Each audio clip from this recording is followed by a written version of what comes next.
For 3,300 years, the world has stared at the most perfect face ever carved from stone. Her name is Nefertiti. The beautiful one has come. But what if I told you that face is a lie? In 2006, scientists placed this priceless artifact inside a CT scanner, the same machine used to find tumors in human bodies. What they discovered beneath the surface did not just change how we see an ancient queen. It exposed a secret so carefully buried, so deliberately hidden, that it forces us to question everything we thought we knew about power, beauty, and the price of perfection. Nefertiti was the great royal wife of Pharaoh Akhenaten, ruler of Egypt's 18th dynasty. Together, they transformed an empire. They abandoned the old gods, built a new capital at Amarna, and worshipped a single deity, the sun disk Aten. But Nefertiti was more than a queen. Some scholars believe she ruled Egypt herself after her husband's death, possibly as the female pharaoh Neferwaten. Her power was absolute. Her image was everywhere. And then, in 1912, German archaeologist Ludwig Borchardt found her buried inside the ruined workshop of the royal sculptor Thutmose. A bust, 48 centimeters tall, 20 kilograms of limestone and painted stucco. The face that launched 1,000 books, 1,000,000 copies, and an entire aesthetic movement called Art Deco. But here is what nobody told you. That face was never meant to be seen. The bust is not solid stone. It is a mask within a mask.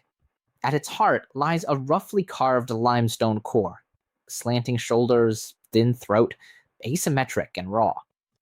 Over this core, Thutmose applied layers of gypsum stucco, each one thinner than a human fingernail.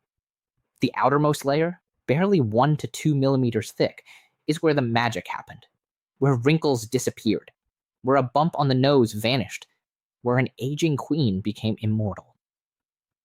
For decades, visitors to Berlin's Neues Museum admired the smooth skin, the flawless symmetry, the serene composure.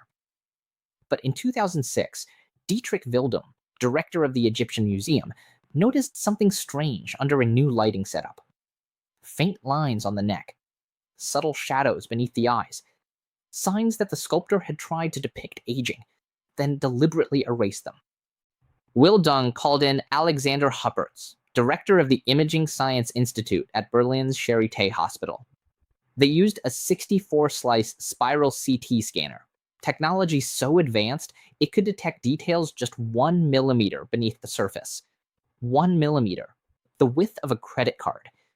And in that impossible gap between stone and stucco, they found a second face. Not a support structure, not a rough draft, a fully sculpted, delicately rendered portrait of a woman who looked nothing like the icon the world worshipped. The inner face had creases at the corners of the mouth, wrinkles around the cheeks, a slight bump on the ridge of the nose, less prominent cheekbones, eyes with less depth at the corners of the lids. This was not an idealized goddess. This was a real woman, aging, imperfect, human. Thutmose had covered her real face with a plaster skin of perfection. He smoothed the creases. He built up the cheekbones. He leveled the bump on her nose. He created a mask so convincing that for a century, the world believed Nefertiti never aged, never suffered, never showed a single flaw. But why? Why would the greatest sculptor of his age hide his own masterpiece? The answer may lie in who commissioned the work. Akhenaten himself, the pharaoh who changed Egypt's religion, moved its capital, and demanded that art reflect his new vision of divinity. Under Akhenaten, royal images were not portraits, they were propaganda, tools of control. The king and queen were not merely human rulers, they were living gods, channels between earth and the Aten. And gods do not age. Gods do not wrinkle. Gods do not die.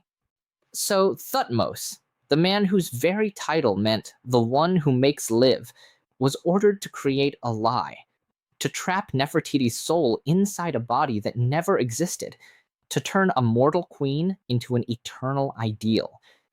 The bust was likely never intended for public display. It was a modello, a workshop template used to train apprentices and standardize the queen's image across every statue, every relief, every wall painting in the new city. By providing his workers with this approved face, Thutmose ensured that every Nefertiti leaving his studio looked identical, perfect, unchanging, divine. But he kept the original, the real one, hidden beneath layers of plaster, locked inside a limestone shell, buried in the ruins of a city that the world forgot. And then there is the eye, the missing left eye that has haunted viewers since 1912. The right eye is a masterpiece of ancient engineering, a rock crystal lens engraved with the iris set over a ball of black wax, fixed in place with beeswax. It catches the light. It seems to follow you. But the left socket was empty when Borchardt found it. No traces of glue, no recessed cavity for an inlay. For years, experts assumed the inlay had fallen out, lost to time or theft. But the CT scan revealed the truth. The left eye was never there. Thutmose never finished it, or perhaps he never intended to. Some Egyptologists now believe the empty socket was deliberate, a symbolic gesture in a culture where incomplete images held spiritual power. Others suggest the bust was simply abandoned when Amarna fell, left behind in the chaos of Akhenaten's death and the return to Thebes. Either way, the one-eyed queen became more famous than any two-eyed goddess could ever be. The 2006 scan did more than expose a hidden face. It settled a century of controversy. For decades, skeptics claimed the bust was a modern forgery. They pointed to its unusual style, its perfect preservation, its missing eye. Some accused Borchardt of creating it himself to test ancient pigments. Others suggested it was crafted in the 1930s on Hitler's orders, the original lost in the war. But the CT scan proved them all wrong. The layered construction, the ancient pigments, the delicate limestone carving beneath the stucco, all match techniques used exclusively in the 18th dynasty. The bust was genuine, the lie was real, and the truth was even more shocking than the conspiracy theories. Today, the bust is classified as non-transportable. Air pockets between the limestone core and the stucco layers make it incredibly fragile. Pressure on the thick plaster crown could cause catastrophic damage. The rock crystal eye is sensitive to vibration. The painted surface, preserved for 3 millennia in the dry Egyptian desert, now faces the humid air of Berlin. It will never travel again. It will never be loaned. It will never leave its glass case in the Nias Museum. And perhaps that is fitting.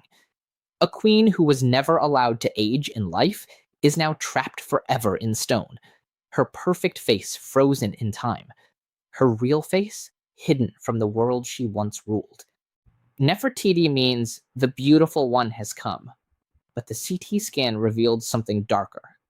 The beautiful one never came at all. She was manufactured, sculpted, perfected by a man who understood that power requires illusion, that divinity demands denial of the flesh, that a queen's true face was less valuable than the mask she wore. Thutmose gave the world an icon. He gave history a goddess. But beneath the plaster, beneath the paint, beneath the lie, he left us something more precious. A reminder that even the most perfect things are built on secrets, that every mask has a face behind it, and that sometimes the truth is not what we see. It is what we are not allowed to see.